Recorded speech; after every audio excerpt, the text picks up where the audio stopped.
ഇന്ന് തന്നെ ഡൗൺലോഡ് ചെയ്യൂ. കാണൂ നിങ്ങളുടെ ഫേവറേറ്റ് ഷോസ്. നീ എന്തു പറഞ്ഞാലും ഞാൻ അനുസരിക്കാം. നിന്റെ കാല് പിടിക്കാം. എന്താ വേണ്ടത് നിനക്ക്? ജോലിയും കൂലിയും ഇല്ലാതെ മറ്റുള്ളവരുടെ ഔദാര്യത്തിൽ കഴിയുന്ന നിന്റെ കൂടെ ഞാൻ ഇനി നിൽക്കില്ല. ഒരു ഔദാര്യക്കാരൻ. ജോലിയും കൂലിയുള്ള കാലത്തെ ഈ വീട്ടില് തീ പുകയാൻ കുറെ കാശ് പൊടിച്ചിട്ടുള്ളവളാ എന്റെ ഹരിത. അന്ന് ഹരിതയുടെ ചെലവിലുള്ള ഭക്ഷണം കുറെ ഓസിയിട്ടുള്ള ആളാണ് ഇന്ന് അവൾ ഒരു ചപ്പാത്തി എടുത്തപ്പോ കണക്ക് നിരത്തുന്നത്. നേരത്തോടാ കാശുണ്ടാക്കുന്നവന്റെ ദണ്ണേ നിനക്കറിയില്ല. എന്റെ ഭാര്യ ആഹാരം കാണാത്ത വീട്ടിൽ വളർന്നവളൊന്നുമല്ല. ചെറ്റത്തരം കാണിക്കുമ്പോ അത് ആരോടെ കാണിക്കുന്നെന്ന് ആലോചിക്കുന്നത് നല്ലതാ. എച്ചികളല്ലേലും എന്നും എച്ച് തന്നെയാ. നീയാടാ എച്ചി. നീയാ നീയാ നീയാ നീയാ എച്ചി എച്ചി. എന്നെ പൊട്ടിക്കേ.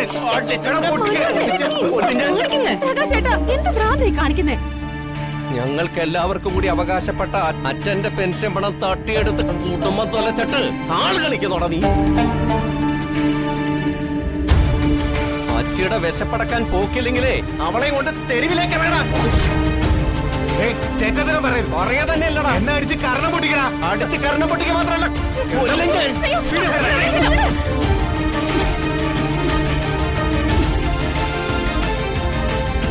നീ പോടാ. നീ ആദ്യം ഇറങ്ങടാ.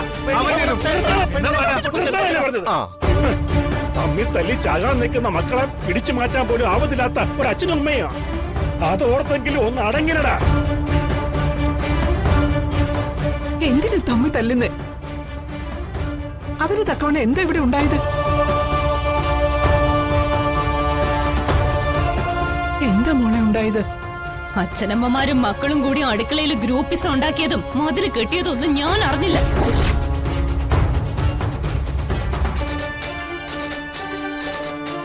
ഞാനും മനോജും ഒക്കെ ഏത് ഗ്രൂപ്പിലാ?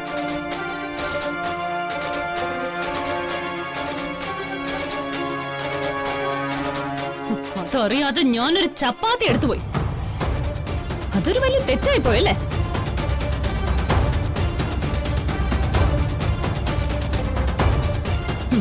ചേരിതിരിവെന്നും ഗ്രൂപ്പിസം എന്നൊക്കെ അച്ഛൻ പറഞ്ഞ് ധാരാളം കേട്ടിട്ടുണ്ട്. അതൊക്കെ രാഷ്ട്രീയത്തില്. പക്ഷേ എന്റെ ഭർത്താവിന്റെ കുടുംബത്തിലെ അടുക്കളയിലാ ചേരിതിരിവെന്ന് ഞാൻ അറിഞ്ഞില്ല.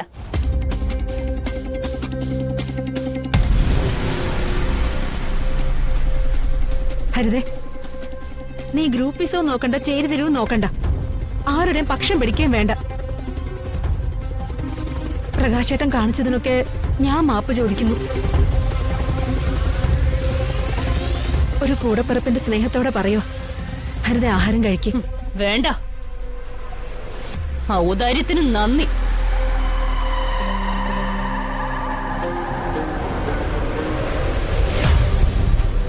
ഇനി ഈ ആഹാരം കഴിക്കുന്നതിനേക്കാൾ നല്ലത് എന്റെ ഭർത്താവിന്റെ ചേട്ടൻ പറഞ്ഞതുപോലെ തെരുവിൽ കിടന്ന് തെണ്ടുന്നതാ.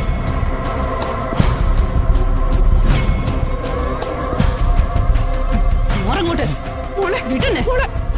അവന്റെ ഒരു ചപ്പാത്തി.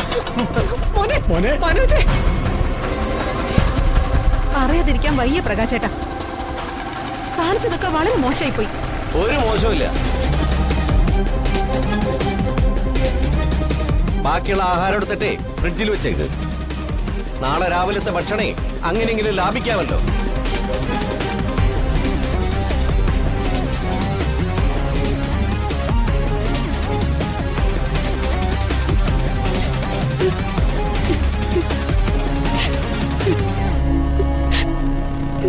മോളെ നീ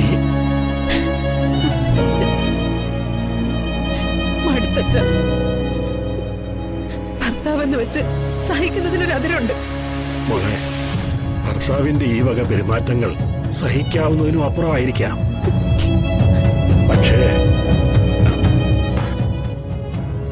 അച്ഛൻ എന്താ പറയാനൊരുങ്ങിയത്? എന്തായാലും സുചിത്രയോട് പറയാനുള്ള സ്വാതന്ത്ര്യം ഉണ്ടല്ലോ. പറഞ്ഞോളൂ മാധവേട്ട. സ്വന്തം മകനായതുകൊണ്ട് ഞാൻ പ്രകാശിനെ ന്യായീകരിക്കുകയാണെന്ന് തോന്നരുത്.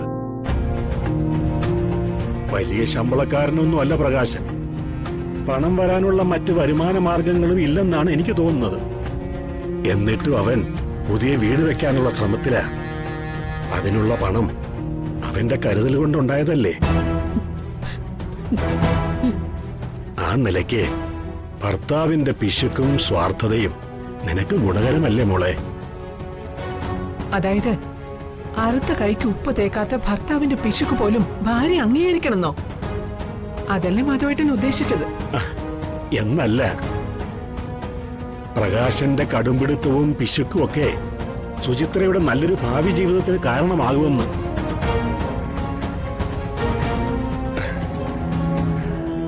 അങ്ങനെ ഓർത്ത് മോള് സമാധാനിക്കണം. ആ, വാ ചന്ദ്രികേ.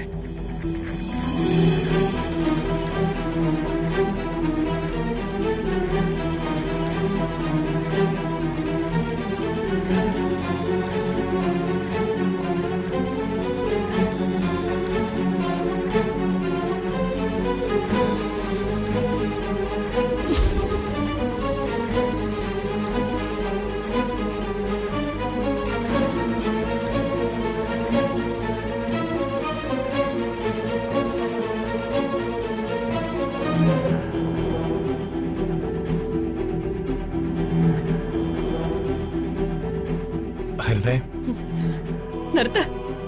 എന്തിനു മനോജ് വീണ്ടും നീ നരകത്തിലേക്ക് കൊണ്ടുവന്നത്? ഡൈനിങ് റൂമിലേക്ക് പോകാൻ പാടില്ലെന്ന് നിനക്ക് എന്നോട് പറയായിരുന്നില്ലേ? ക്ഷേത്രത്തിൽ നിന്നല്ലേ ഞാൻ നിന്നോടൊപ്പം ഇങ്ങോട്ട് തിരിച്ചത്? അവിടെ നിവേദ്യ പായസം പ്രസാദമായിട്ട് കൊടുത്തിരുന്നല്ലോ.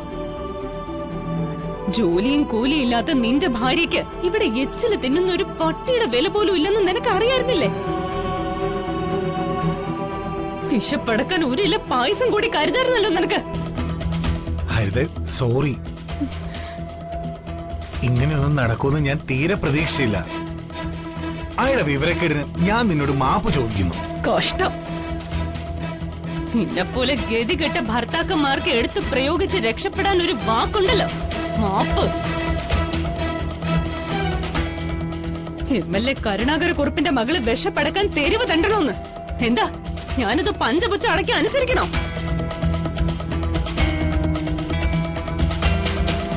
എന്റെ പൊന്ന് ഹരിതേ, നമുക്കതിനൊക്കെ പരിഹാരം ഉണ്ടാക്കാം. നീ ഒന്ന് അടങ്ങ്, സമാധാനിക്ക്. സമാധാനിക്കാം. ഞാൻ പറയുന്നത് നീ അനുസരിക്കണം. നീ എന്തു പറഞ്ഞാലും ഞാൻ അനുസരിക്കാം. നിന്റെ കാല് പിടിക്കാം. എന്താ വേണ്ടത് നിനക്ക്? ജോലിയും കൂലിയും ഇല്ലാതെ മറ്റുള്ളവരുടെ ഔദാര്യത്തിൽ കഴിയുന്ന നിന്റെ കൂടെ ഞാൻ ഇനി നിൽക്കില്ല. നീ എത്രയും പെട്ടെന്ന് സ്വന്തമായി ഒരു വരുമാന മാർഗം ഉണ്ടാക്കണം. മാനത്തെ കൊട്ടാരം